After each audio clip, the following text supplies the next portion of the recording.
the exchange rate has fallen from 5,000 to 8,000. So it's lost another 60% of its value in 3 days, right? And at this point, it's now lost like 80% of its value overall. So my 5 million lira that bought $1,000 worth of stuff, 3 days later now buys $600 worth of stuff. And for the first time in my life, I'm like, okay, exchanging currency is a trade, and I just made a terrible trade. But the only people that weren't running around like their pants were on fire, constantly trying to get rid of this paper money, lira, that was literally melting by the hour, right? Prices were changing intraday, like multiple times throughout the day, but the price would roughly stay the same. So I thought, right, I should probably look at this thing. Anyway, thanks for coming in, Daniel. I really appreciate you coming in, because obviously you're going to explain to us all about the crypto world, something I'm really interested in, really would like to know more about. So if we can get started, will you give us a brief outline of the cryptocurrency and, you know, why it's of interest to people? Sure. I'll tell you what, I'll do this through, I'll give you some context on my background, okay. And that will lead, it might be a couple of minutes, but it's coming back to Bitcoin, I promise. Yeah. No, whatever. So I built a career about a decade and a half in ad tech and advertising. I was good at it. It paid very well. And I hated it. I didn't enjoy it at all. And that came to a head in 2019. I decided to take a career break. So I took 2020 off to go traveling, starting in Brazil. How old was you then? 36, 37, something like that. And actually, so I went to Brazil. I invested in a company over there, and I was doing a sort of strategic consultation with them. And then COVID hit. So I didn't manage to complete the consultation. I had to emergency fly home. My flat in London was rented, so I ended up at my folks on the south coast. COVID was actually probably one of the best things that happened to me, because I would have just exported all of the same problems that I was exhibiting in London around the world. So continuing to drink and chase women and all of this stuff, right? So in the end, I ended up having to take a long, hard look at myself, do some healing. And then by the end of the summer, it was definitely time to get out from my folks' place. The only people that could travel were charity workers, or it was certainly the only way that I could get out of the country. Now, during my time in Rio, I had met the founder of a charity in Lebanon. So I went out to Lebanon to be the first English teacher at their new charity. So I was teaching English and football in a couple of refugee camps in the southern suburbs of Beirut. Were you the only English person there at that time? I mean, I was certainly the only English person in the camps. Yeah, the camps were, we can come on to those, they were something else. Yeah. But when I arrived, Lebanon was undergoing currency collapse. So for 30 years following the end of the civil war, so from 1990 to about 2019, the Lebanese lira was pegged to the dollar, 1,500 lira to the dollar. Now, in order to maintain that peg, you obviously need to have the same amount of lira and dollars in the system, right? Mm-hmm. Surreptitiously, the Lebanese government had been printing way more lira than there were dollars in the system. So by 2018, 2019, something like that, the market figured this out. And the banks stopped giving you your money back in dollars. So up to that point, everything was interchangeable. If you deposited whatever the exchange rate is, 15 million lira, I think it was, to $10,000, something like that. Yeah. I don't know if I've got the right number of zeros there, but you get it. So if you deposit, let's make it simple. If you deposited 1,500 lira into the bank, you could withdraw $1. Okay. Right? Completely interchangeable. The big red flag should have been when the Lebanese banks were offering 15% interest only on dollars. So if you deposited dollars, they would give you 15% interest. Now, Lebanon is one of the largest diasporas in the world. So that's Lebanese people living overseas and remitting, sending money back to Lebanon.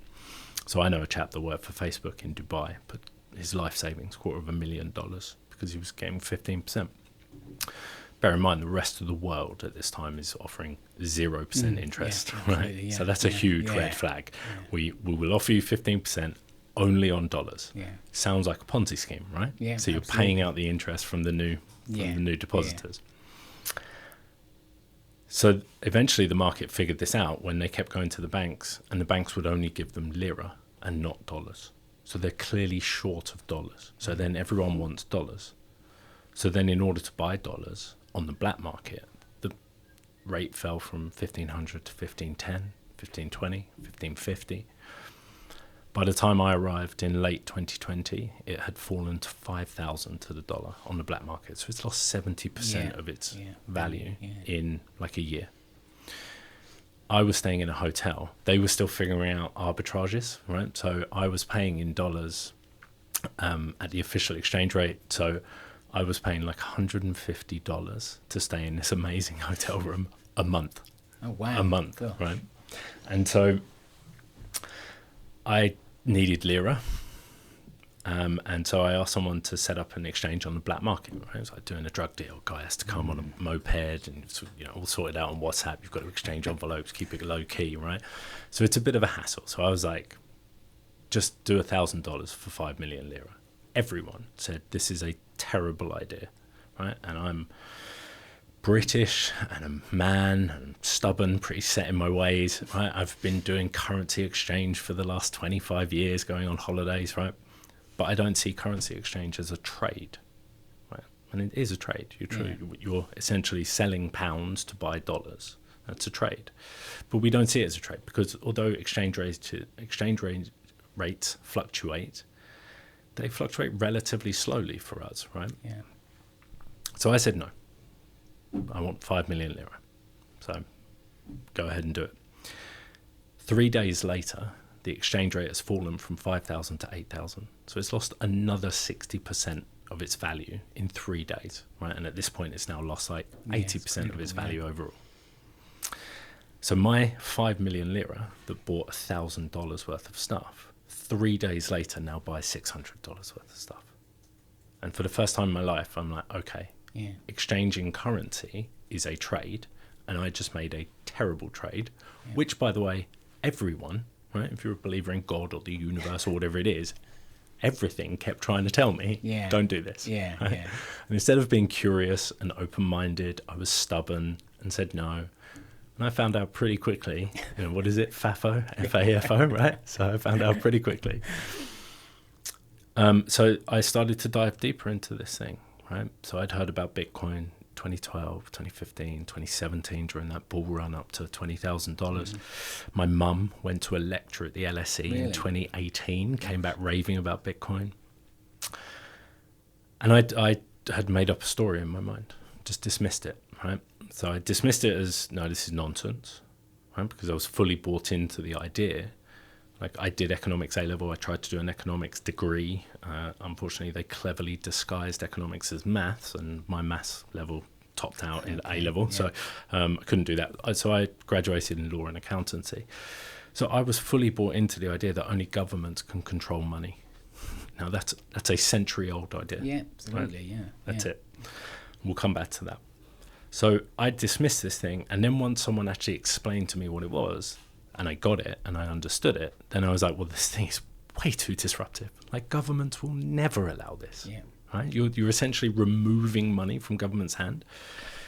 Little did I know, governments can't stop it. They've tried. China has banned it multiple times and then re-allowed it. We are currently in a Chinese ban on it at the moment. China is contributing a very large hash rate to the network still. To quote Jurassic Park, life finds a way even when it's banned, right? So bringing it back to Lebanon, Bitcoin and cryptocurrency were banned when I was there.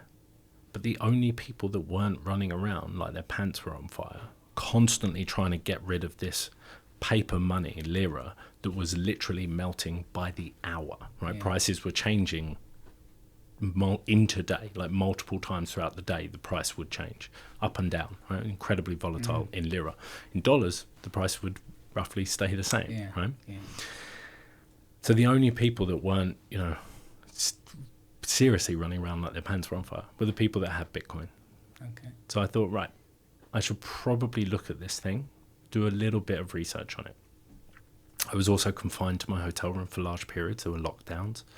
So I had a lot of time to invest in this. And unfortunately, Bitcoin is not really something that you can communicate in a sound bite. It's very easy to counter Bitcoin. It's got no value. It's got no intrinsic value. It can go to zero. It's speculative. It's bad for the environment. It's only used by criminals, right? You can put that in a soundbite and a headline and attack it. Yeah. Unfortunately, it takes a little bit longer, a few sentences, a paragraph maybe, to counter all of those objections, right? So individually, it takes a paragraph, let's say. People's attention span doesn't extend to that at this point. Nice one, social media. So I did people say it takes 100 hours really. So it's like 10 hours to kind of understand it, 100 hours to really get it, and then 1,000 hours to, become a complete convert. And at this point, I've probably done the 10,000 hours that it takes to become an expert. Okay. Yeah. But once I started down that rabbit hole and you start to understand what is money, what is currency, what's the difference, what's the history of it, where does inflation come from? And then you start to see that Bitcoin is a solution to all of this. There's a very famous or very large saying within the Bitcoin community, which is Bitcoin fixes this. And honestly, when you look at most ills within society these days, and that does apply, Bitcoin fixes this. What about all the other, apart from Bitcoin, there's other currencies that, what about that? Are they still valuable? Okay, great question. People like to think of it like this, right? So on this side, you've got fiat currencies, which are pounds, dollars, euros, maybe gold. And then there's a line. And on this side, you've got Bitcoin and all the other cryptocurrencies, and maybe gold, depending on where you sit on gold as a money, right? It can be on either side. I was going to ask you about gold, but I'll save that. We'll touch on gold, don't worry. In the Bitcoin community, we would say it's Bitcoin, then a line, and then everything else. Gold, cryptocurrency, fiat currency, silver, precious gemstones, enriched uranium, whatever you want, right?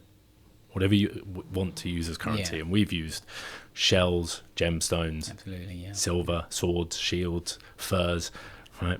Cattle is where we get the term chattel from in financial services, right? So everything else is on this side. And the reason being, all of these can be inflated. Right, so when price or demand goes up, supply usually follows. With Bitcoin, that can't happen. Bitcoin's supply will only ever be 21 million. 19.9 million of them already exist. So there's only about 5 to 6% that remains to be mined. And that mining protocol is set in stone for about the next 120 years. So you can't mine it faster, you can't mine it slower. Like it is pretty set. Okay. At the moment, we release 3.125 new Bitcoin roughly every 10 minutes, every new block. And who's mining this? Great question. Lots of people is the answer. It is now incredibly competitive to mine. One of the arguments that's put against it actually is about mining pools. So you have very large mining pools. So people say, they control the network. But all a mining pool is let's say you and I are both mining. And what we say is, we'll pool our resources. If I win this block, I'll split half of it with you. Okay. If you win this block, you split half of it with me. That's it. And we're just combining our resources, right? Yeah. So, but what we're not trying to do is attack the network and try and control the network. We're just saying all of us mine, and if one of us wins, we share it with everyone, right? That's a mining pool. Miners are now, it's incredibly competitive. They're rigs called ASICs, which use GPUs, right? So graphic processing units, I think that stands for. It's the same units that they use in AI. So NVIDIA, if you've heard of them, the big producer of those. And you've got massive mining pools, right? And warehouses full of these things, which leads us on to it uses a lot of energy. It's bad for the environment, right? And this is, I love this. It's an incredibly common misconception, and it was one of the FUD. FUD stands for fear, uncertainty, and doubt. Yeah. And it was a big one last cycle, right? So we have 4 yearly cycles, which we'll come on to. Last cycle, it was mining and energy usage. This cycle, it's seeming to be centralization and quantum computing. It's threatened by quantum computing. We'll come back to that, right? So essentially, the way mining works. Do you want to go into that, like the technicalities? Yeah. Right. So what happens is every 10 minutes, the network decides that you've got to guess a really long alphanumeric code. And I mean, like, at this point, really long, right? We are currently guessing. I heard a stat the other day. Let me see if I can remember this. If you guessed 1,000 guesses every second since the universe began, right? That's how many guesses we are guessing every second now, right? So that's how many attempts people are taking every second to try and guess this alphanumeric code, right? So it's incredibly difficult. Yeah. And you can imagine the processing power of trying to tell a computer, just try and guess this number over and over and over every second, right? Incredible, and then all of those rigs around the world trying to do that, right? So yes, it uses, so, and then what happens is eventually, I think my knowledge of this, that's where my knowledge extends. Now I'm speculating. I think what then happens is one person guesses it. And then, so someone gets it right. But if they're in a mining pool with 10,000 others, they split that equally like with you the said, rest. I think that's the way it works. Don't verify. Don't trust. Verify that for yourself. All right. And then the beauty of the network as well, right? So the beauty of Satoshi Nakamoto is the anonymous inventor of Bitcoin. Yeah. She, they built into that mining what's called a difficulty adjustment. And what that says is every time more computing power is added to the network, the number you've got to guess increases. So that the guesses take roughly every 10 minutes, right? So it's timed, right? So it knows all of this compute, if we add 50% of the computing power, I assume, it gets 50% more difficult to guess. Right, and then if we remove 90%, then it gets 90% easier to guess, right? So that it stays programmed that roughly every 10 minutes, someone wins the guess. And that adjustment happens every block, I think. So, if you suddenly added 100% to the network, you might win that block because you now control 50% of the overall, but then the difficulty adjustment would reset, right? So it might, if you added 100%, doubled the amount of guessing, it might only take you 2 minutes to guess that block. So then it will adjust to make sure that the next one takes 10 minutes across the whole network. So and you think somebody created this? A masterful piece of cryptography. Not an advanced AI system. Who knows? It's quite incredible. There's rumours of the NSA, the CIA, that it's a CIA invention to fund their secret stuff, right? Who knows, right? Yeah, that's great. And honestly, we don't want to know and never want to know. And that's the reason why Satoshi stayed anonymous. And it's why, there's almost reverence for he, she, they within the Bitcoin community, because what they very sensibly identified is founders can be attacked, protocols can't. So if you look at Tesla, Tesla's share price in the last year has absolutely bombed, right? Because of Elon Musk is very publicly coming out with what some people would say is very outrageous political humanitarian views. So people are voting with their money, right? Selling their shares, saying they never buy them. Morals, all these things are coming into play. Exactly. So founders are fallible, humans are fallible. The protocol isn't. The protocol is set in stone. That's very clever, and it's it? beautiful. Like it honestly, it's a marvelous piece of code. And then the tech, blockchain technology itself, right? We can now bring this back to your question about cryptos, right? So Bitcoin was the first blockchain, right? And what the blockchain solves is essentially making it unhackable to an extent, right? So if you have a central ledger, like a bank, you can hack that, and you can hack everyone's account. You can, essentially go back in time and hack. You've got £1 million, I've got none. I hack the bank. I can take your £1 million, or I can just create £1 million for me. And then suddenly there's a double spend problem. So suddenly we've both got the same £1 million. If I go into the Bitcoin network and I say, your Bitcoin is now mine, well, I'm out of consensus with the rest of all of the nodes, they're called, on the network. And there's hundreds of thousands, if not millions. I think it's still in the hundreds of thousands of nodes globally. If all of the nodes on the network say, when the new block is added, that no, that Bitcoin is yours, but I say, no, that Bitcoin is mine, then all of the other nodes will say, well, you're not in consensus with us. You're out. We move forwards without you. That's decentralization in action.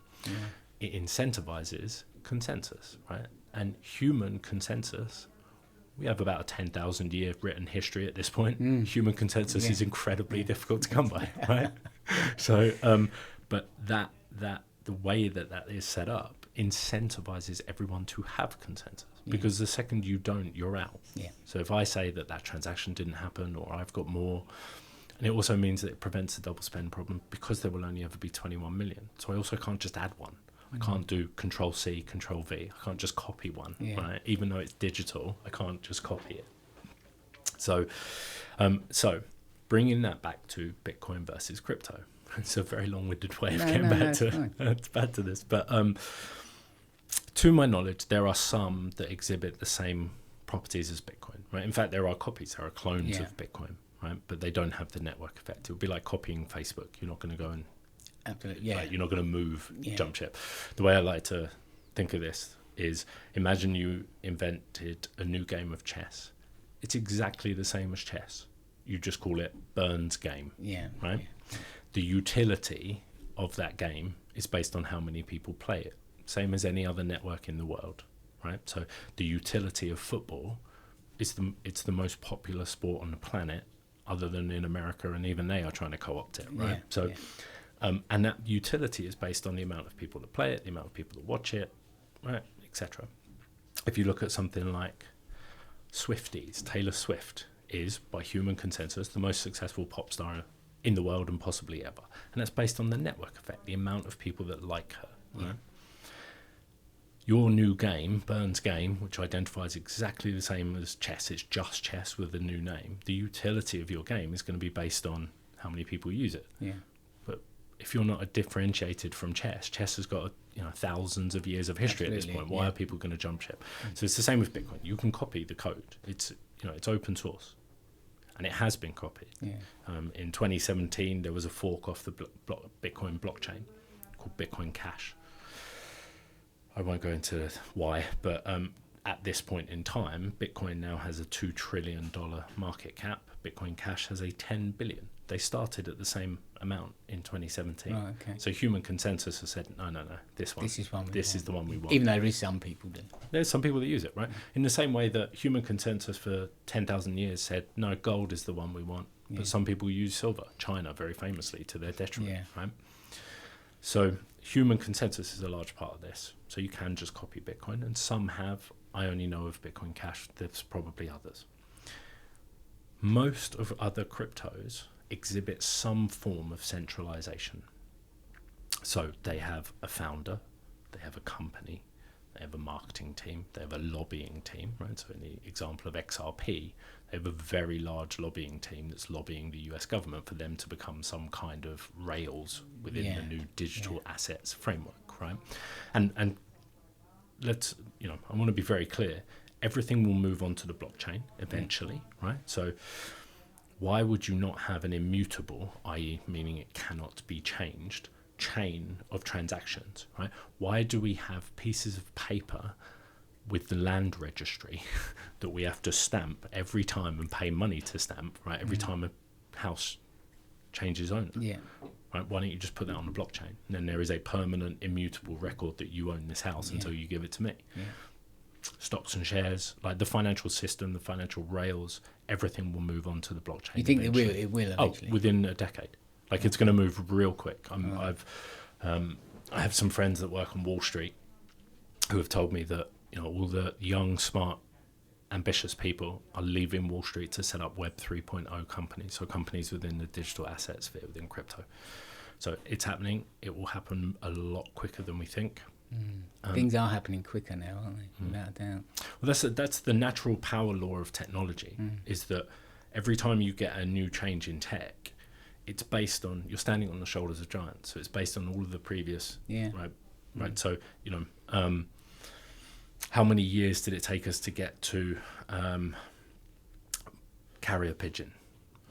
Right? And then we got to like semaphore towers in France, right? And then we got the telegraph. And then we got the phone, and then we got the cell phone, and then we got the smartphone, right? And it just accelerates, and that's the power law of tech, right? So this will happen super quick. Some of those other cryptos, will have some of the utility that is used in this new world, Yeah. That will happen, right? But I can't tell you which one or which ones.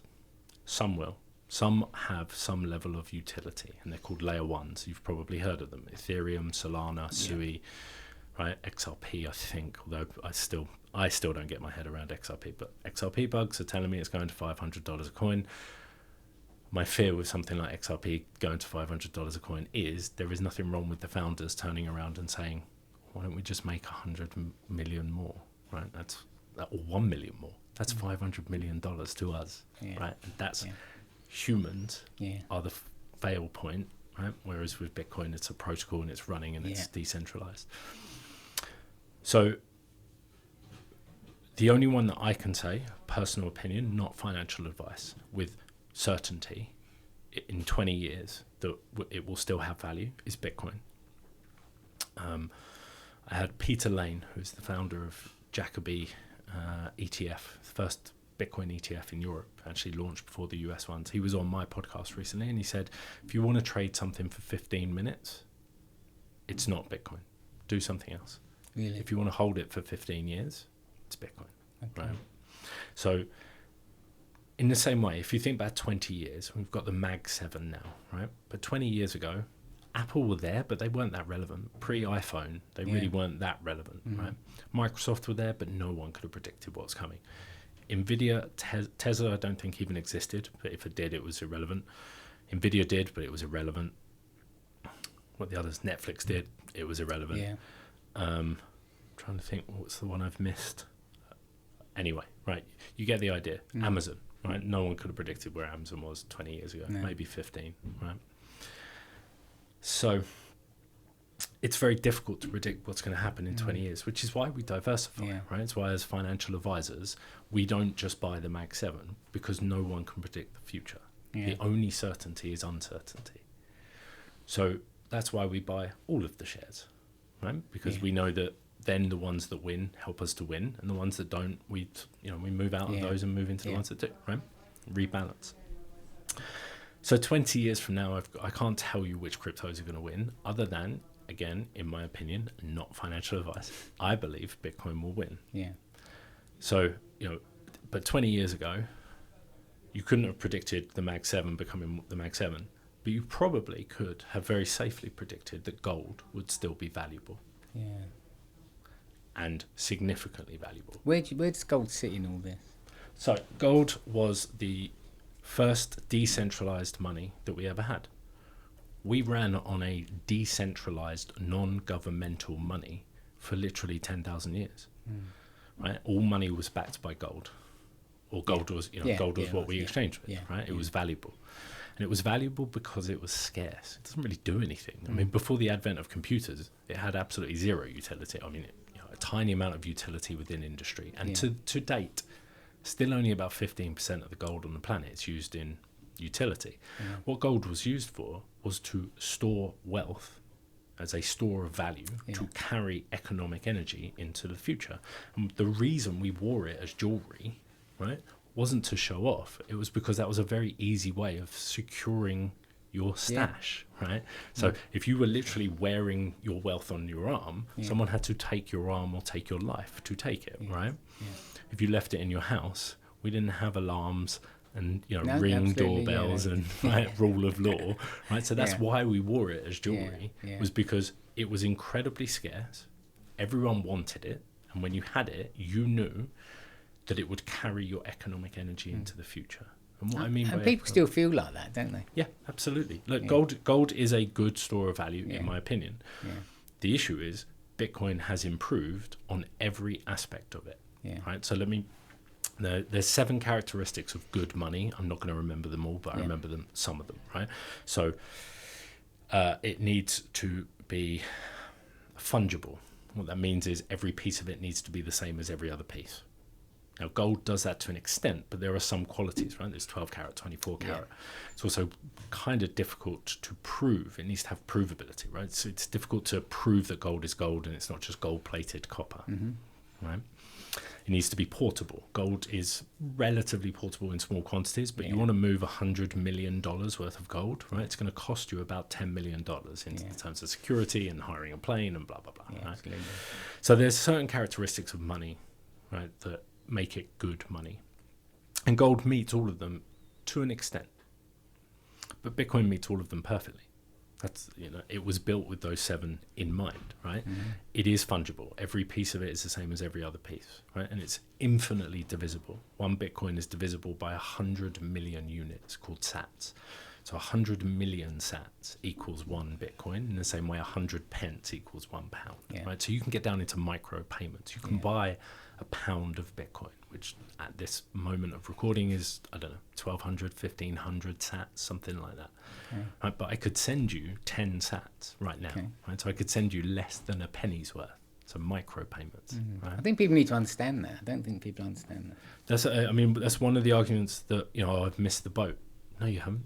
Like, okay, you've missed the first $111,000 worth. Yeah. But if this thing's going to go where most of the Bitcoin community expect, there's still a 10x, 100x, 1000x ahead of you. The only variable is time. Right? Because when there is only 21 million of something, one of the other characteristics of good money is it needs to be very, very scarce. Yeah. As humans, we value scarcity. We always have. And we always will. When did you say it would get to that point? When it's all mined? So that will take until 21 something, right? So it will take until 2034, so another 9 years, to get to 99%. We're currently at 94%, something like that. Okay. So it will take another 9 years to get to 99%. At that point, there will only be 210,000 left to mine, and it will take 100 years Oh, really? to mine it. Because every 4 years, the amount of Bitcoin that's released halves. Okay. So that's what creates this 4-year cycle of 3 years up, 1 year down. Because in year 2, we get the halving. That creates a supply shock. So a massive run up in year 3. And then all of the long-term holders hit their price targets and they spread, right? Because there are some OG whales in the Bitcoin community that were mining these things on a laptop in 2009, right? They've got tens of thousands. Amazing. So, there was an incident just last week of someone who has, because all wallets are public, right? All wallets are visible on the blockchain. So there was a wallet that had 150,000 Bitcoin in it, and they've sat there for over a decade. So someone has sat on, has watched this price go up and up and up, and has sat on 150,000 of them, and it obviously reached their price point, and they sold 24,000 of them last weekend, and the market dropped like $3,000. Like the market just ate them up. Like the demand was so there that it dropped like 1 or 2%. Yeah. Right, and someone literally dropped billions of dollars worth of Bitcoin, and the market said, "Thank you, we'll take that." Where were we? Well, we were talking about scarcity and gold, right? Yeah. So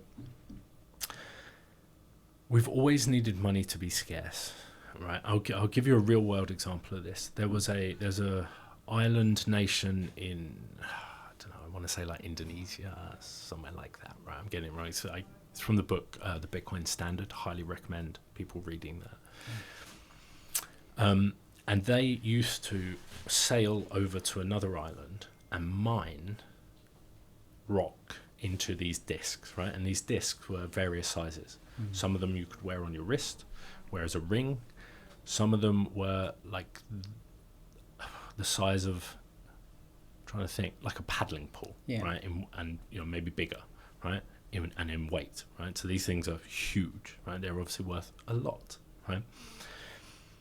And they ran on this system for years, and it worked perfectly because you could add to it, but it was very difficult to add. Right? It had what's called a very low stock to flow ratio. So the stock being the existing stock, the flow being how much you add to it. So gold, historically, has had a 2% stock to flow ratio. So we add roughly 2% more gold every year.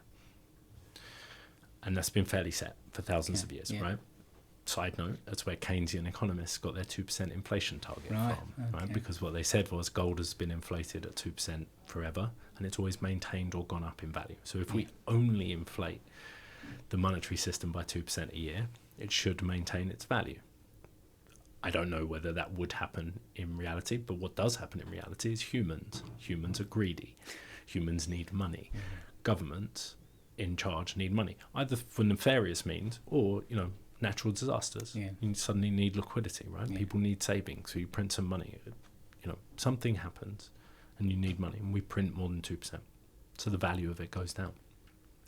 Coming back to this island nation, Westerners showed up, right, with advanced technology. We had massive ships, so we went away, and so in order to trade with these people, we just brought additional discs of rock, right? Suddenly hyperinflating their economy. So they're suddenly, this thing is no longer valuable because it's everywhere, right? So what they did was say no, right? If someone brings it from outside, it's not worth anything. We only value the hard to get rocks where we have to sail our small boats over to that island, mine it by hand with flint or whatever. You know, I don't know what tools they had. But it becomes incredibly difficult to add flow to the stock, right? That's another example of one of the parameters of good money. It needs to be very, very difficult, if not impossible, to inflate.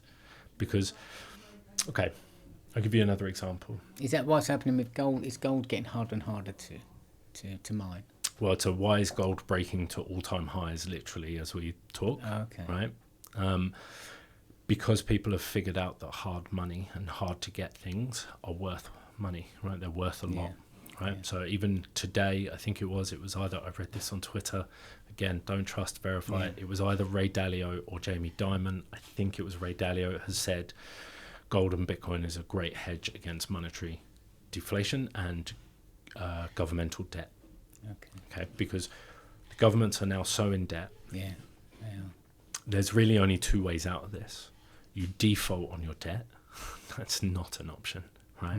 That leads to chaos, utter chaos. Or in order to nominally meet that debt, because we have more debt than we have money right now, right? So the US government is $37.3 trillion in debt. I don't know what the M2 rate of money is, but I think it's less than that. Again, don't trust, verify, but I think we owe more money than we physically have in existence. Right, so this, right, if that was a household, you'd be bankrupt. If you were running your household where you had 80,000 debt on your credit card, and you made £1,000 a day, £1,000 a year, and you had no money in the bank, you would be bankrupt, right? So why do people talk about going back on the gold standard? It'd be impossible. I'm not sure it would be impossible. What it would require is a revaluation of gold. Right? So all you would need to do is suddenly say, we have, let's keep the numbers simple. Let's say we have $1 million worth of money in the global economy, and all of the gold in the world is worth 500,000. Then all you do is say, actually, gold is now worth $1 million. So you double the price of it overnight. And then you say, we won't print any more than we have gold. So it's possible. It would need revaluation of gold. There are some conspiracy theories out there that that's going to happen. And if you look at central banks' deposits of gold, central banks have been buying gold at record rates for the last decade. So in fact, I saw a chart the other day, again, don't trust, verify. I'm fairly certain I saw a chart the other day that showed that for the first time since a long time, central banks' holdings of gold is now higher than anyone else, right? So the central banks are like Gordon Brown in 1999 to 2002 famously sold gold at the bottom. It's called Brown's bottom, right? And he sold it for peanuts. I think gold was like $250 an ounce at the time, something like that. It's now, pushing up 3,500. So it's gone like well over 10x in 20 years, right? And that's because demand is there. Because people are starting to realize again, 54 years into this non-gold standard experiment, that the paper that they've given us is worthless because it's not backed by anything. The only thing it's backed by are governments. Or another way of putting that, I don't personally like this view, but it's a view. Another way of putting that is it's backed by violence. Because if you don't pay your taxes in pounds, you're going to jail. Yeah. right? You can't turn up at HMRC and say, I'd like to pay you in Bitcoin. Nope. I'd like to pay you in gold. Nope. I'd like to pay you in fine art. Nope. You have to use this thing that we have said is money. And it's not money. Yeah. So basically, I'm a miner. I'm getting loads of gold. I've still got to sell it to get money, because I need money to trade. Yeah, absolutely. Right. But mining gold is very, very hard. It's incredibly bad for the environment. Like really bad. Like poisons entire ecosystems, leaves mercury and cyanide in the ecosystems, displaces people, right? Coming back to, actually, that's a good segue back to the Bitcoin miners, right? Because we didn't cover this off. Bitcoin mining uses more electrical energy, probably, than gold mining. But because Bitcoin mining is so hard, right? Because I mentioned that difficulty rating and people are coming into it, so it gets more and more difficult the more people try and mine. If you try and plug a Bitcoin miner into the wall, you are not going to make any money. And the reason for that is the proof of work. We haven't touched on proof of work, but we will. Yeah. In order to buy that electricity has had to go through proof of work, right? Someone's had to drill for oil, mine for coal, drill for gas, get gas out of the ground, right? Then they've got to refine it, ship it, turn it into electricity at a power plant, right? All of that, multiple stages, costs money. And that's why you have to pay for it when it comes out of the wall. And in this country, we pay the highest kilowatt hour in the world.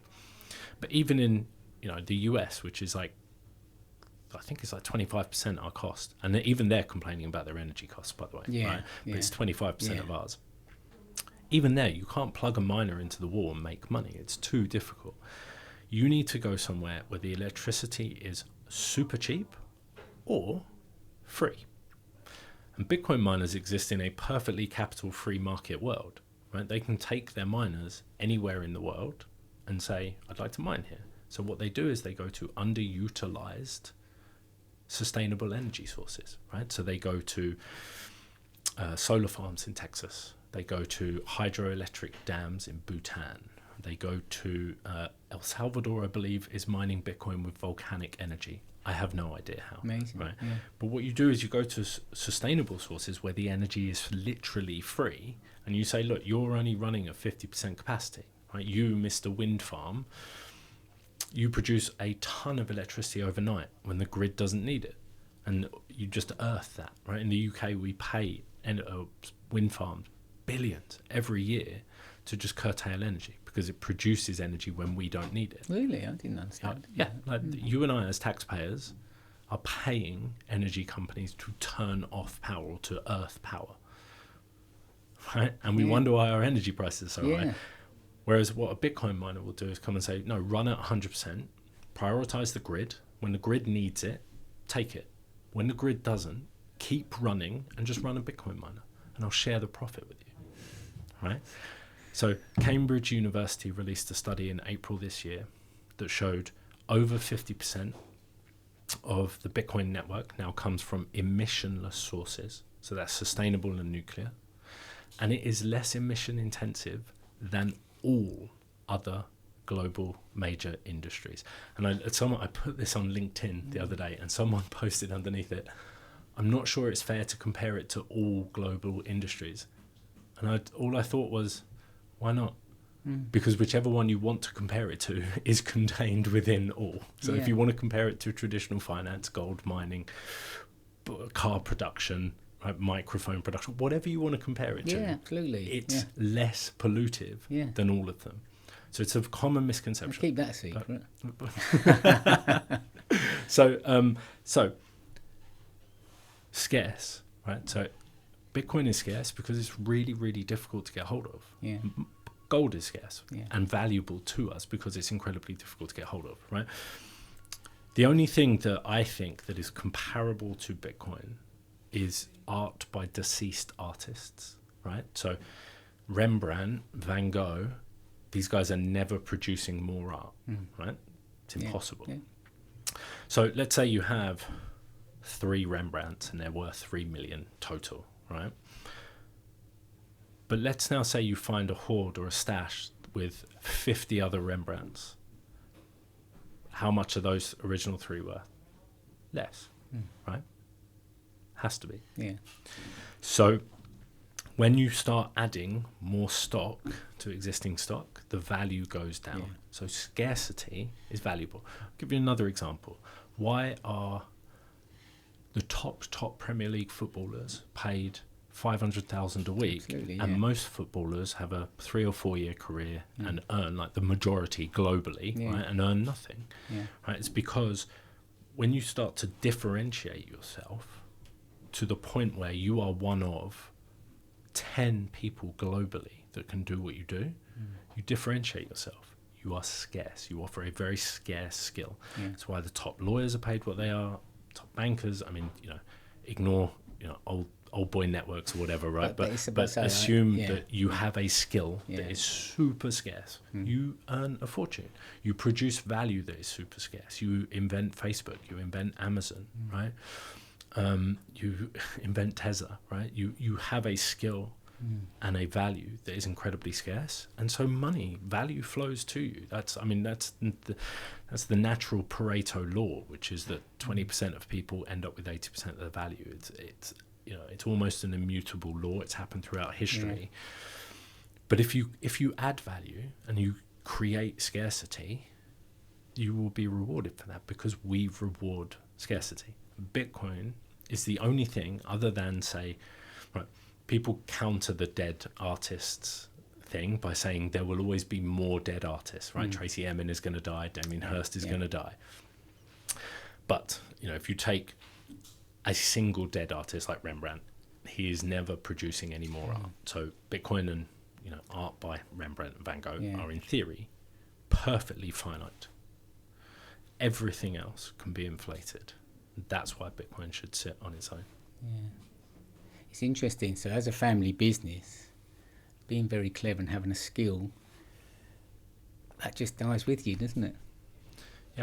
Yeah, absolutely. Unless you can pass it on, but then that's hopefully you can pass it on, and your the heirs to the business, whether that's your natural heirs, whatever it is, hopefully they can stand on the shoulder of giants. So they've got your 40, 50 years experience in the business, which they can add to and differentiate more, hopefully, right? But if they decide not to, and this is the natural flow of families, right? They say it's the first generation earns it, the second generation keeps it, the third generation spends it. Yeah, absolutely. So for the average person now looking at cryptocurrency, what advice would you sort of give to them on a scale of should they invest in it? It's a great question, and look, I need to be really careful what I say here, right? Because Bitcoin is unregulated. I certainly can't be seen to be recommending people to buy it. I wouldn't recommend people buy it. What I would recommend people to do is their own research. I've just noticed that you've got the Bitcoin Standard on your bookshelf behind you, Bernard. I'm very happy to see that. Read that book. Yeah. It's an audio book as well, right? And in fact, I'm at this point half a decade into my Bitcoin journey. I'm only just listening to the Bitcoin Standard. Right? I'm about halfway through. I was listening to it on the train here this morning. Yeah. Now I know most of it because I've caught YouTube videos from people that have obviously watched it or read it, right? But I would start with that. If you prefer video, start with a video called "What's the Problem" by a chap called Joe Bryan. It's always a link in my show notes to all of my videos and podcasts, because what we're very good at articulating in the Bitcoin community is the solution. Bitcoin is the solution. Yeah. What has never really been done succinctly and articulately previous to this, in my opinion, is outlining the problem. So go and watch What's the Problem, because what that does is very clearly highlight the only source of inflation, the only source of fiat currency inflation, right? So pounds, euros, dollars, are central governments and central banks. They are the single source of inflation. Don't let anyone tell you that it's any other reason. Oh, it's people coming over here and using the NHS. No, it isn't. Right? Oh, it's the billionaire bankers. No, it isn't. Right? Gary Stevenson, I think his name is Gary Johnson. Gary Stevenson, right? It's the billionaires. They're the problem. They're not the problem, right? What the billionaires have done is very cleverly found a solution to the problem, which is that the government prints more than it earns. That's the single source of inflation. I like to think of it like a bathtub, right? So we're all in the bathtub. and we're all trying to collect as much water out of the bathtub into our own buckets, right? But if you're smart, and there's only one source of the water, and that's the tap at the top of the bath, right? Yeah. That's the government and the money printer. Yeah. So if you're smart, you go and stand underneath the tap, Yeah. and you work for the government. Yeah. So in this country right now, governmental spending accounts for about 40% of the GDP. Again, don't trust, verify, but these are figures that I've heard. It's roughly 40%. If the government accounts for 100% of the spending, that's communism, right? That's communism. They centralize everything, and then they think that they can spend that more efficiently than you and I. Yes. Right? Yeah. Yeah. So if we had no government spending, that is just pure free market capitalism, and everyone spends their money as they see fit. Now, the issue with 0% government spending is you have externalities like defence, education, to an extent. Actually, no, let's leave education out of it. You have defence, street lighting, the police, fire service, taking care of people less able than us, right? So you have certain externalities, and I believe the government should exist for that, and they should, they should centralise some of the money and reallocate it there, because human nature and human greed would say, I'm not going to do that. And I believe in a positive, accommodating, progressive society. You look after the people worse than you, and you make sure that and that includes looking after people worse than you, includes taking care of the fire service, police, defence, borders, etc. Right? These are stats that I've heard from Daniel Priestley, so go and take this up with him if they're wrong. But countries and economies that have flourish when government spending is about 15%. Oh, really? Right? So we're currently at 40%. 100% is the definition of communism, right? So communism, great definitions that I've heard, right? Socialism is you have 2 cows, the government comes and takes one of the cows and gives them to me. That's socialism. Yeah. Communism, the government comes and takes both the cows, gives you some of the milk. That's communism. Capitalism, you sell one of the cows and buy a bull. Right? So communism is 100% centralized government spending. So they take everything in and then decide how they're going to allocate it. Right.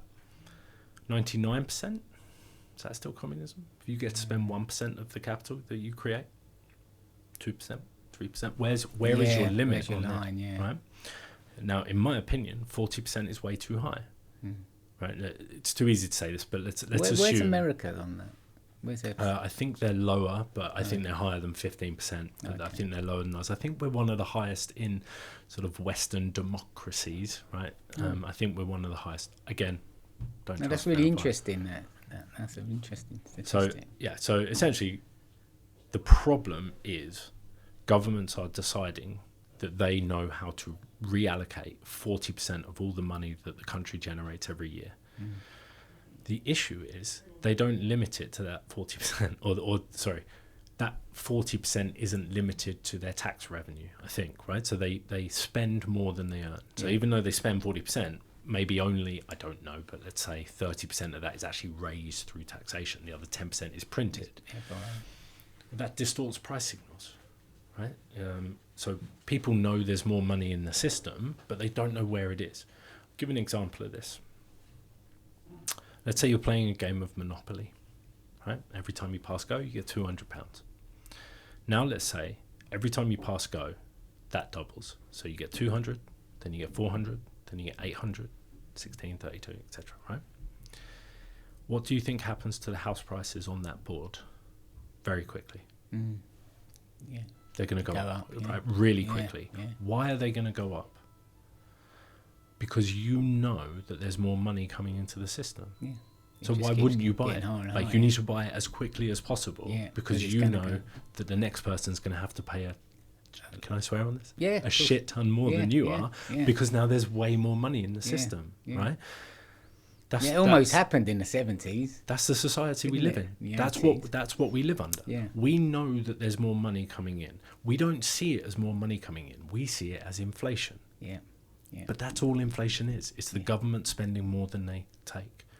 Right? That's the problem. Go and watch Joe Bryan's video because it really very cleverly outlines the primary, secondary, and tertiary effects of that, right? So it goes into the things like the breakdown of the nuclear family, which then, the input costs become more prohibitive. You must have seen this, right? You own a print shop. You must have seen that your raw materials, especially since COVID, have gone through the roof, right? Absolutely, yeah. It's because we printed a third of all the money that will ever exist as a response, sorry, not will ever exist, has existed to this point. Yeah. We added 50% more. We printed a third, right? So that's 50% more than we had. Well, coming back to the Rembrandt example, if you have 2 Rembrandts and they're worth 3 million and you add one more of them, what happens to those two? They go down in value, which means the raw material cost goes up. The raw material cost in the example being the art, I don't know. But you get what I'm saying, right? So now imagine that with food, right? We see inflation in a number of ways. The cost goes up. That's one, right? Costs have definitely done that. Size goes down, right? So you bought a pound of sugar for £1. Now you, I don't know about pounds. You bought a kilo of sugar for £1. Now you can only buy 900 grams for £1, right? So shrinkflation.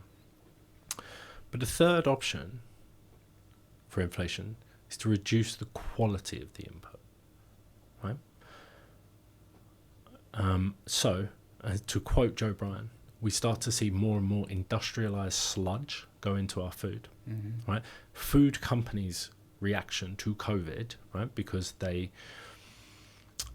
two things happened. We printed a load of money, which meant the raw material input cost went up, but we also shut down supply lines, right?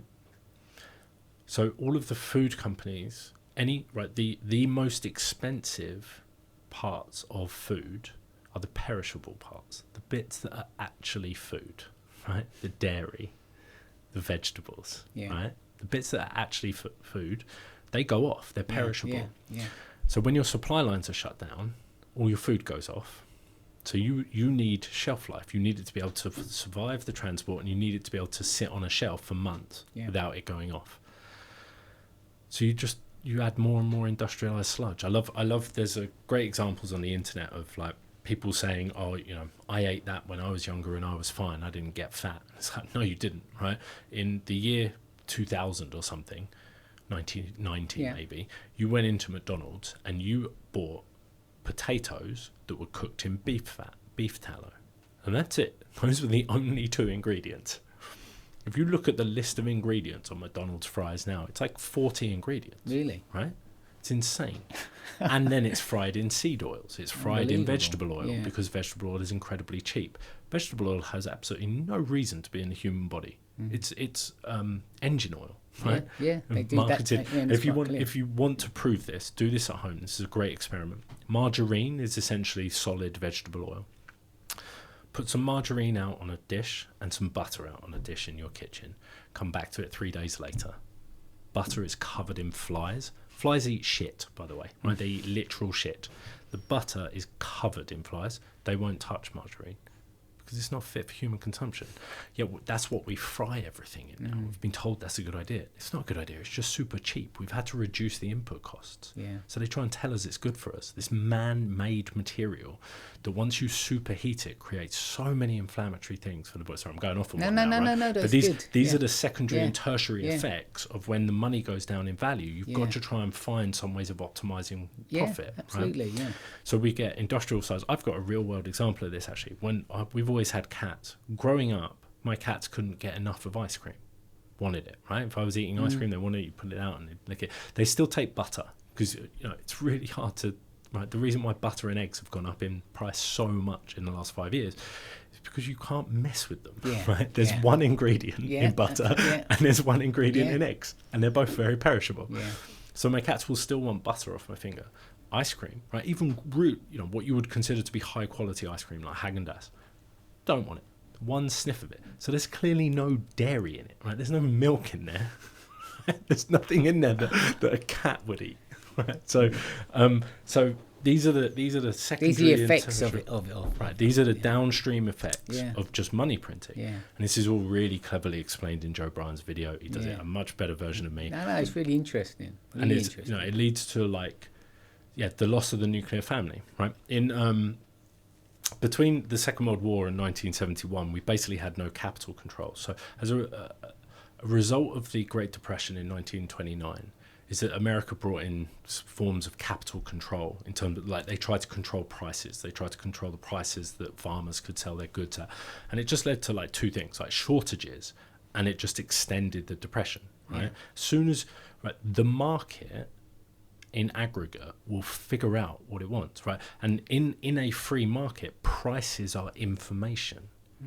As soon as you start to control the prices, you remove the data point for the end consumer. So they don't know if it's expensive or not, right?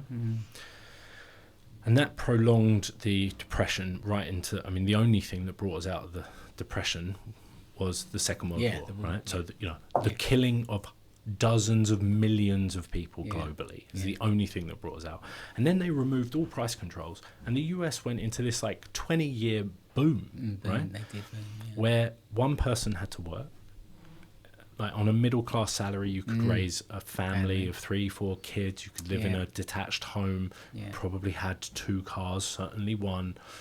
You maybe had a holiday, right? So like you had a really good standard of living.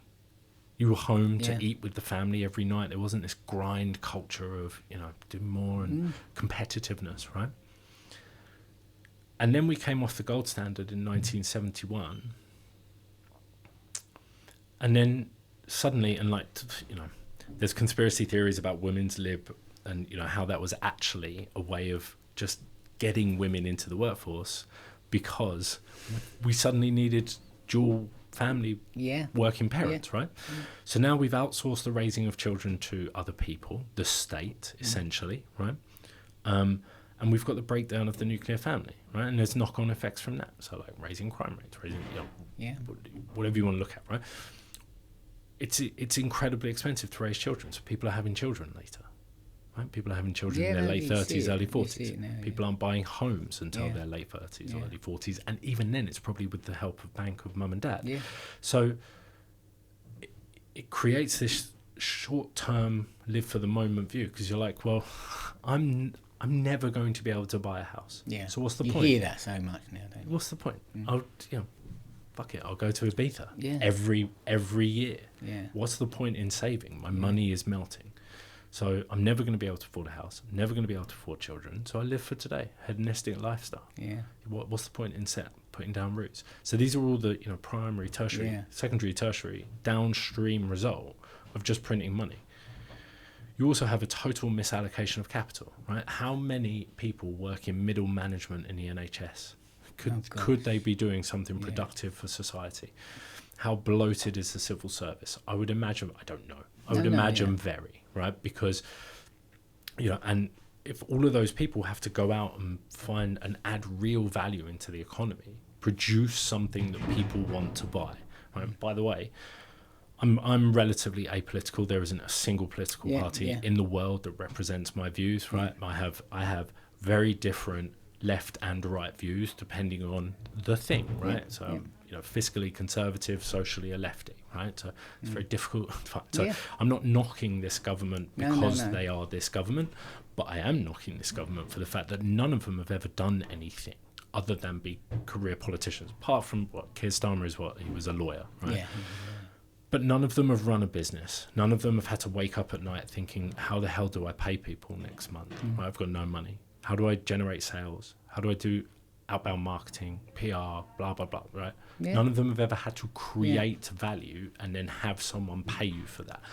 I'm relatively new into an entrepreneurial journey, right? I'm a year or two into this thing. And I tell you what, the first time that you produce something that someone says, I'll pay you for that. What a moment that is, right? You've done it, you're a business owner, right? And it completely changed my view on, as I say, I built that sort of 15-year successful career, but I was always working for other people. There was never really any skin in the game. I had some equity in a couple of them, but there was never really skin in the game because I was getting paid at the end of each month, and towards the end of it, I was getting paid really well towards at the end of each month. Now I'm like, I've just had my first very successful month. That's great. Great. But I've got to do it again next month, and a month after that, and a month after that, right? So you've got to create value. You've got to do stuff. And these governments have never had to do that, and they think that there's just this infinite money pot. Governments don't create money. No. Every penny they spend, they either take from you or they create out of thin air. Both of those are tax. It's just that one of them's instantaneous. This one is deferred taxation through inflation. Yeah. Right? And by the way, they've got a 2% inflation target. So they very publicly say, we believe it's absolutely acceptable to tax you a further 2% forever. Right? And then we all go, yeah, good idea. Yeah, like bringing in VAT. That's a good idea as well. I'm coming up to my first VAT limit, and I'm like, can we raise that? Who made please? that one up? Oh, I'll tell you what, we're going to introduce VAT in. I can't remember. It weren't that long ago. But, okay, all taxes, the history of taxation is that it starts for the very rich and then disseminates down.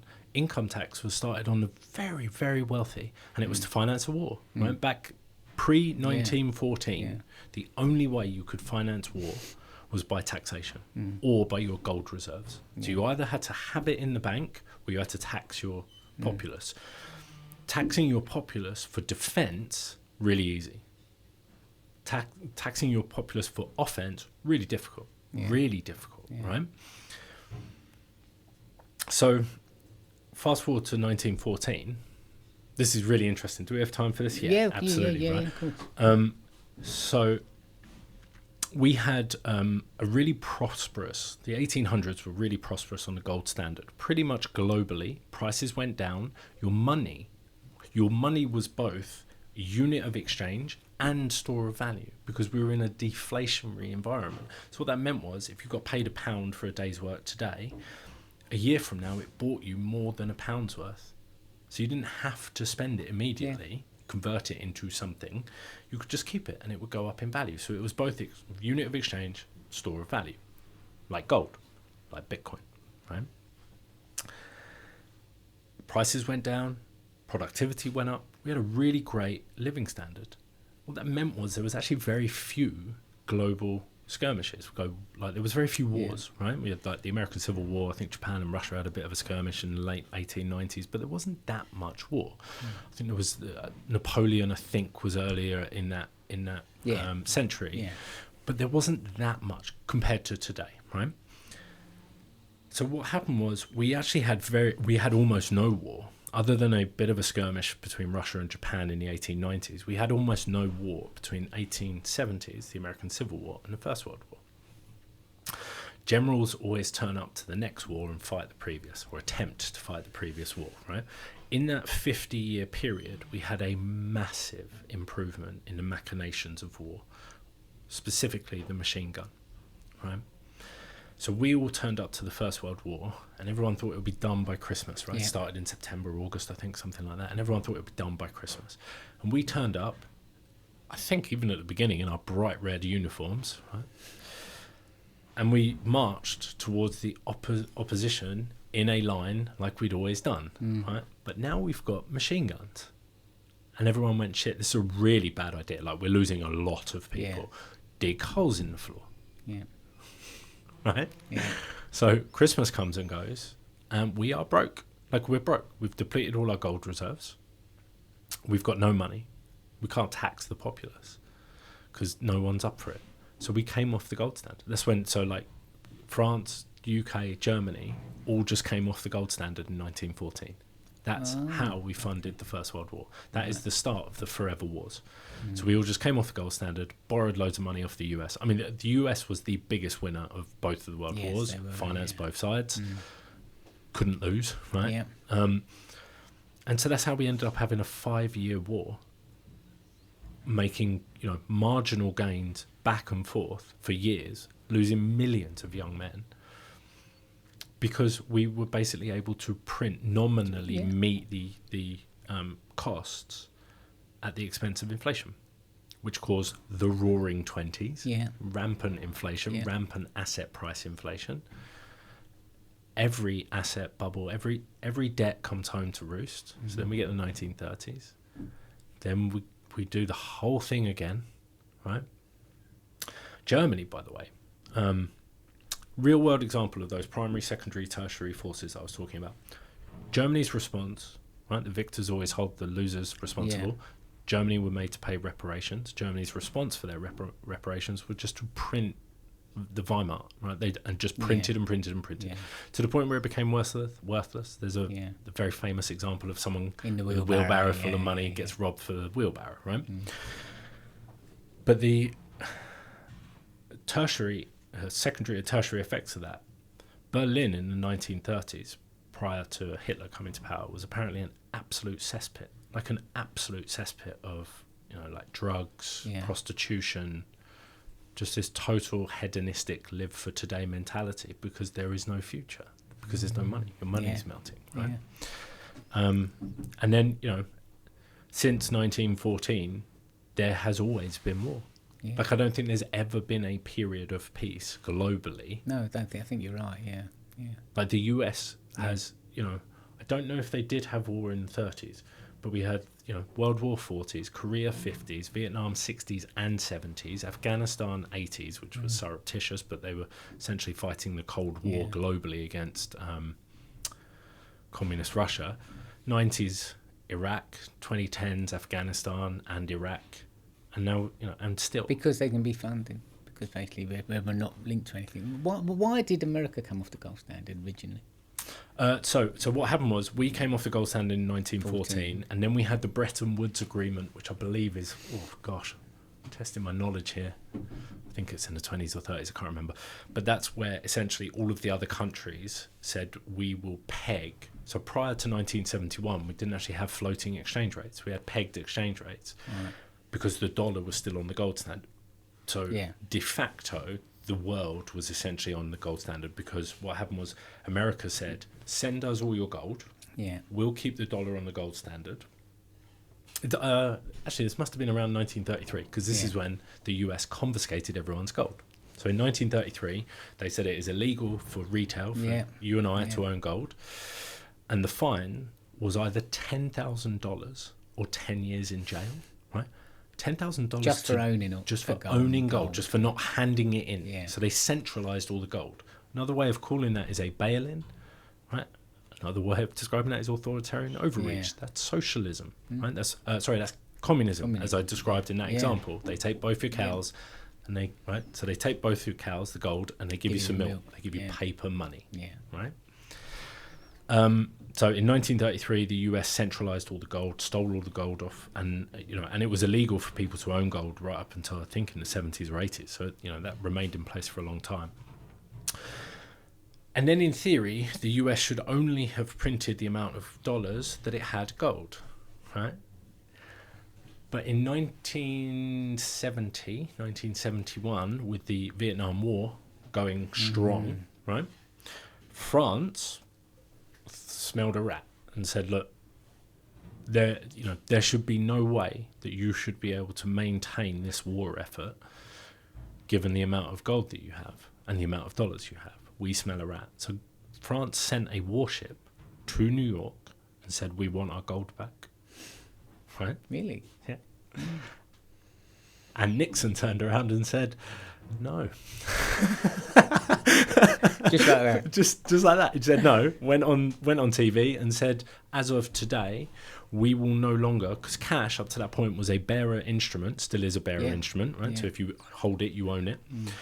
But up until that time, it said you can exchange this for the amount of gold. So you can go into a bank and say, here's $100, give me $100 of gold, in theory, right? Or maybe you could only do that until 1933. But in theory, it was backed by gold, right? And so Nixon just turned around and said in 1971, we're no longer doing that. We're no longer backing it by gold. So because I think what they had done is they had said, give us all your gold and we'll put dollars. You hold dollars in your central bank. We'll hold the gold. So what France was working out is that we don't think the price of gold is allied to the amount of dollars that we have, because we think you've printed too many dollars. So we want to exchange the dollars you gave us for gold. So Nixon took us off the gold standard and said no. So we're no longer remitting the dollars to gold. You've got dollars. You're welcome, right? We've got the gold. So there's arguments that they didn't hold the gold, or they just printed more than they hold. Who knows? And then ever since then, there is an amazing website. It's called WTF. as in what the fuck, WTF happened in 1971.com. Right. So I'll repeat that again. WTF happened in 1971.com. You can have a look at that. See. Go and have a look at that, and the absolute, like almost systematic destruction of living standards since 1971. Right, so government debt, food quality, people having to work, hours worked, productivity, explosion of asset prices. Right, productivity since 1971 goes like this, and wages do this. Right, so people are working far harder, producing more, creating way more value, and getting paid in real terms less than they did in 1971. It's insane. So go and check out their website. And so do you think the crypto world is going to help with that? Level things out a bit? Bitcoin fixes this. I mean, if the world moved to a Bitcoin standard, it can't be inflated. Yeah.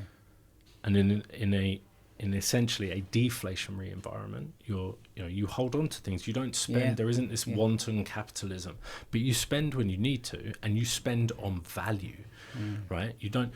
Right now, if your kettle is slightly breaking, you're like, well, I'll just replace it because that same kettle is £5 more expensive. It's £30 now. It'll be £5 a year from now when this thing breaks. So I'll just replace it.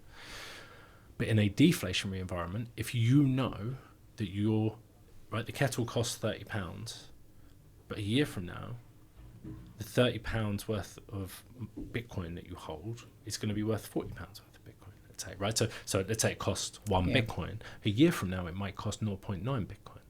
So I'll wait till it breaks, but I'll spend money on things that are valuable and are going to last. Yeah. So people think that suddenly our capitalism and spending is the only thing that drives growth, and it's just not true, right? It may stop wanton growth, right? Like just unbelievable capital spending, right? It may stop that, but you will spend your money on things that are truly valuable and that will last a lifetime, because you know that if you've got to replace it, your money's going to go up in value. So it's going to, makes sense. Right? Makes complete sense. So yes, Bitcoin fixes this. Personal opinion, I believe we will move to a Bitcoin standard. Whether it's in our lifetime, who knows? Okay. Who knows? Are the pension funds, are they all getting into crypto now? Is that seen? Great question. So I've probably got about 10 minutes. Yeah, let's do that. The FCA are lifting their ban on retail exposure to Bitcoin on the 8th of October this year. Okay. So after that date, you will be able to access what are called Bitcoin ETNs, which is essentially paper Bitcoin. You'll be able to hold that within your SIP, within your ISA. You can already hold on-chain Bitcoin, right? If you don't know what these terms mean, please go and research them. Up, but you can already hold on-chain Bitcoin within SAS pensions. So SAS pensions, you'll know about those, I'm sure, as a limited company owner. They were originally invented for you to own property, like physical property, like buildings. Yeah. But Bitcoin counts as property. It shouldn't. It should be classed as a money, right? It is a money, not an asset. Which means when you spend it, you shouldn't have to pay capital gains on it. Right, if you save 20 grand for 5 years and now it's worth 25 because of interest, you don't have to pay. Well, I mean, depending on how much interest you earn, they do tax it, but you don't have to pay capital gains on it, right? Of course, Bitcoin is money. It shouldn't be taxed with capital gains, in my opinion. So they're not seen as money? No, it's classed as an asset.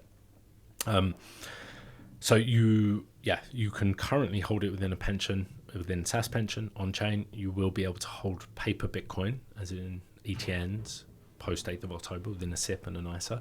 Hopefully that will become ETFs at some point in the future, and hopefully it becomes on-chain. Like I genuinely think within a few years, if we get the rails in place, like the physical rails to be able to do it, I believe we will be able to hold on-chain Bitcoin within ISAs and SIPs, not just within SAS pensions. Okay. But what about using it as actually currency and spending it in the shops and things like that? Great question. So I was at a Bitcoin conference in April and I met a chap in his 70s who has moved completely to a Bitcoin standard. Sold his house, sold everything, does #van life, right? Okay. And he has everything he owns, all of his assets are in Bitcoin. So all of his assets, he has one asset, right? He has one stash, whatever you want to call it, store of value, right? Bank account, it's all in Bitcoin. And then he has a debit card that does the instantaneous transactions. When he buys a cup of coffee for £3, immediately sells £3 worth of Bitcoin and pays for it. Now, in that instance, you would, in theory, have to pay capital gains if you've made a capital gain, right? But there is a little known thing called bed and breakfasting, which is that if you sell an asset and then rebuy the same amount of that asset, I think, so again, don't trust, verify, but I think, let's say you sell an Apple share and then within 30 days you buy back one Apple share, regardless of what's happened to the price. So even if the price doubles, you need to buy back the share, I think. It may be the financial value, I don't know, but I'm fairly certain it's the value, not the nominal value, the value of the asset. So if you spend £2,000 worth of Bitcoin in a month, in theory, let's say the price hasn't moved, and you buy, or let's say you spend one Bitcoin this month, as long as you buy one Bitcoin within 30 days, that's called bed and breakfasting. So you don't have to pay capital gains. So it's tricky, right? But it can be done, right? So it can be used as currency. In the US, I believe there is a bill going through the Senate or the House now. I think it's been put forward by Senator Loomis to create a like a bypass of capital gains on small transactions. So I think it's like $200 or $300 worth. So if you go and buy a new TV for $200 with Bitcoin, you don't have to pay capital gains. So they're trying to bring in the fact that it's both store of value and money, like gold, right? Like our money should be, right? Pounds should also be a store of value. The only reason they're not is because the government are printing more of them. Right, that's interesting. Right, well, I know you've got to go. Just going to ask you one last question. Where do you think the world's going to be in 5 years' time? Right, I like to say that I'm an eternal optimist. I think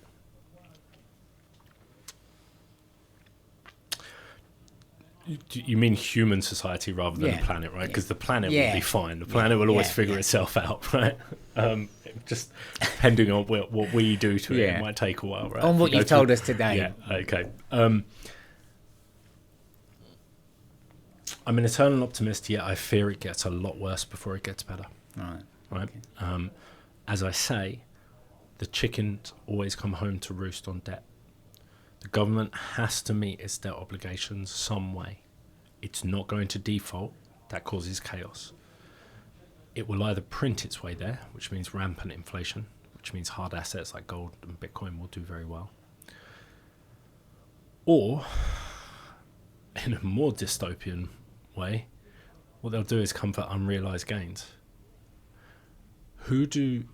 Right, I love Gary Stevenson when he's like, billionaires are the problem, and when governments take out loans, it's the billionaires they owe it to. They don't owe the billionaires. I mean, they do owe the billionaires, but they owe you and me. If you own a pension that has any allocation to government bonds, you are the debtor to the government. Yeah. If you have total control, and let's be realistic, right? We are starting to move into more and more authoritarian-like control. Yeah. If you have total control, why wouldn't you raid the people you owe the money to pay them back the money, right? So why wouldn't you go for the unrealized gains within pensions to tax those in order to repay your debt obligations, right? But so debt is going parabolic. The US government now owes $37.3 trillion. When Trump 2.0 got elected and Elon Musk came in on the Doge team, right? And they said, we're going to find savings of $2 trillion a year. We spend about 6. 2 is the deficit, right? So roughly a third is the deficit, right? We're going to save those 2 trillion. They ended up saving like a few hundred million, which is nothing. Or maybe a few billion, which is nothing compared to trillions. And so they changed that. In less than a year, they've turned around and said, do you know what? We're going to grow our way out of this rather than stopping to borrow. The US has added $1 trillion of debt in the last 2 months, right? So they've added 136. They owed 36 trillion. They've added 136 in 2 months. It's going parabolic. It gets worse before it gets better. I would recommend people research hard assets, gold and Bitcoin. Really do your research, because in my opinion, when you do enough research, you'll quite easily see that one is better than the other. right? But I'm not recommending you to buy anything. Yeah. I'm recommending you to do your own research. And unfortunately, Bitcoin, as I've said at the beginning, looping it back to the beginning, going full circle, it's something that's very easy to attack in headlines and sound bites. It's very difficult to defend or explain in a soundbite. Hopefully we haven't bored you to tears. Hopefully you found this interesting and it wants you to make you go and do your own research. Yeah, I think that's a really, really good way to end it. And I think people going out there doing some research, because people are getting interested in it, and I think that is definitely the best way forward. Thank you very much for coming in. I really appreciate everything that we've learned today. I'm sure everyone's going to be interested, and they all know how to find you, and I'll be doing a small bit at the beginning to tell them more. It's been an absolute pleasure. Let's do it again. Yeah, lovely. Thank you very much. Thanks, Daniel. Thank you. That was brilliant.